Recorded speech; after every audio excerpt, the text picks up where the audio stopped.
me a break. Why are we teased with this stuff all the time?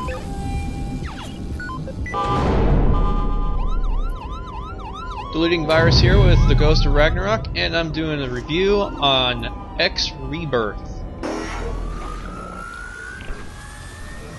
Encyclopedia. Historical ships.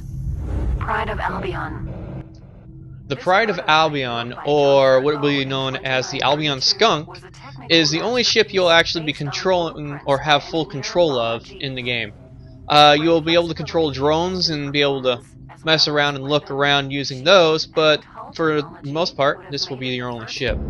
Now, for the nice part about this game is it's expansive. It's big, it makes you feel like you're actually small. There's a lot to explore just by looking around, flying around. There's cap ships, smaller ships, you got little drones.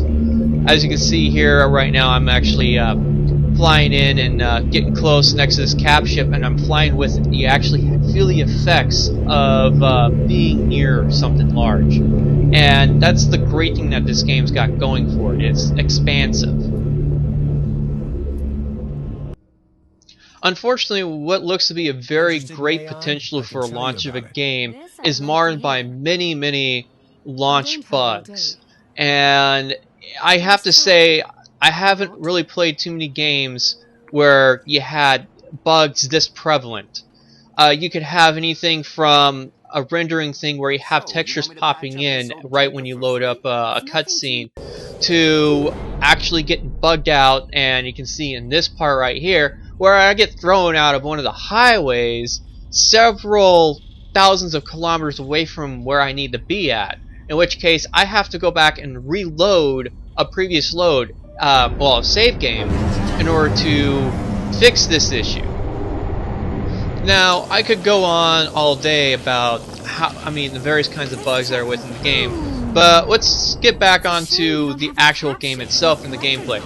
Now, the gameplay is pretty good, especially for those that use like an Xbox controller or a joystick. You can actually get the game set up. I'm actually using an Xbox controller for my game, and it's got the first-person kind of shooter kind of feel, but at the same time you're flying around. So maybe you can say it's sort of like playing Descent or something like that, just because of the full range of motion you have within the game. I have to say I did enjoy flying around. I did have to adjust my sensitivity settings because I am not used to turning and whipping around all over the place, especially when you're walking in the stations. Now, walking around in the stations, it can get a little bit dull really fast due to the fact they use the same stuff quite often for a lot of the areas. It's just sort of piecemeal together, but with a game this expansive, I don't expect to have a unique flavor for every place you're at, especially when you're capable of building your own stations and adding in new locations yourself. While you're out there, watch out for containers packed with goodies. If it's not locked or nailed down, grab it. What's wrong with you? If you don't mind getting dirty, take a look in the vents too. Though my one complaint is with the walking around the stations and being able to pick up stuff from lockers and going into vents and pulling a Gordon Freeman and pulling stuff out of the vents. I'm just sitting here, I'm like, this sort of feels like Zelda. It doesn't really feel like a space simulator game, because I'm sitting there walking around and just grabbing stuff out of random chests or these lockers here.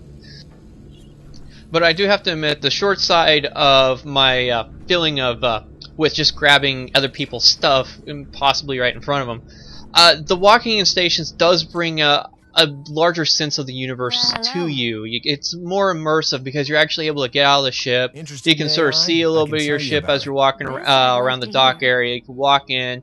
There's like a locker room where you can go and talk to people. You can go and talk at the little bar club there. And there's little parts of the universe you can see. You talk to some of the aliens. There's even a jail cell for that part. Though, I have to say, the conversations you have with the NPCs is very dry. Show me your skills, please. And what I mean by being very dry is that you have conversation parts that don't go anywhere. Like if you go and ask for instructions to go, ask for locations where to go, they don't have an actual response for that. They just tell you to go away, bug off. But on the other hand, it does introduce the chance to get an emphasis on what's going on, and you can get deals and stuff like that from going and talking to various NPCs. Unfortunately, you have to wait for the ones that give you that say something out loud. Then you're actually able to go up and talk to them, and then you'll have this interesting part where you try to explain stuff to them, which is sort of weird because now you're just doing all the talking. It's not like a back and forth conversation. It's sort of got that Mass Effect feel with the way the conversation sort of works out, where you can choose the various stuff. But the change in that is that you sit there, and in order to get a good response from them, is you have to do this little mini game within the game where you have to hit the bar at the right spot. Otherwise, you ruin the conversation and they may hate you worse. But if successful, you can get discounts, you can get information on other NPCs in the game that you can hire for your crew, or potentially good deals that are happening within the game universe. Like there might be a sale going on, or there's someone that's in desperate need of these resources. Now, I haven't gotten a chance to really get into the meat of the game. I've only played for a couple hours.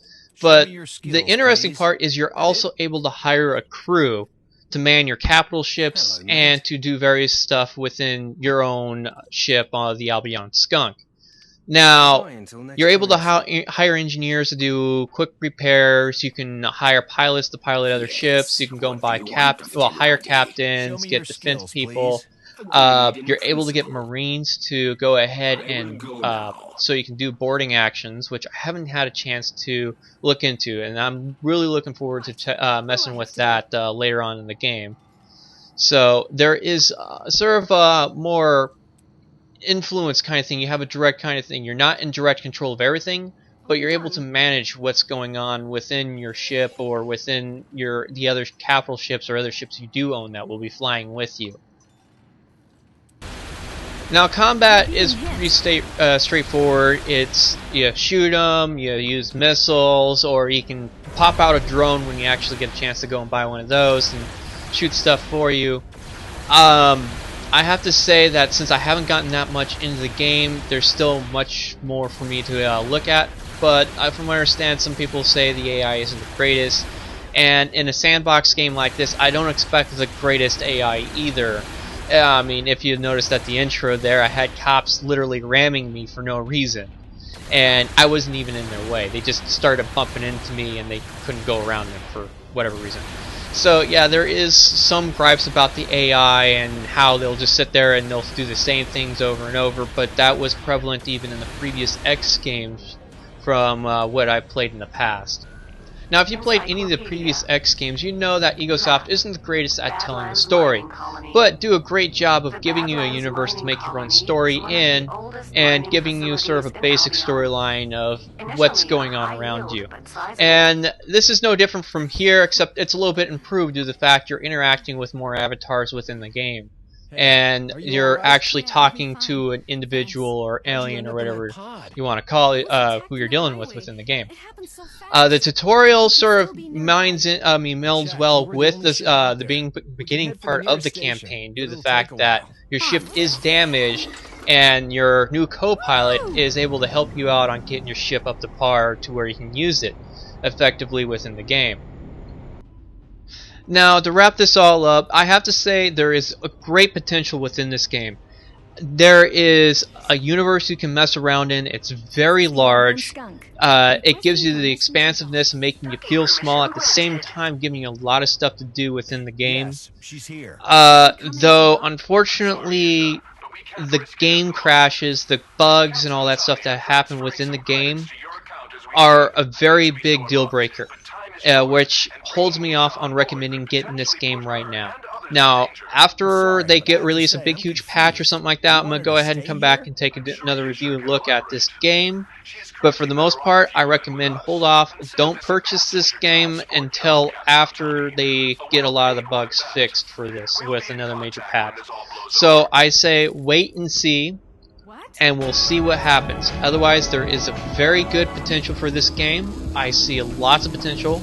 Good sandbox setup and all that stuff. It just has too many bugs for $50. Now, if price goes down, yeah, maybe I'll recommend it at that point. So, until next time, subscribe, this stuff all the time? and I'll give you more reviews.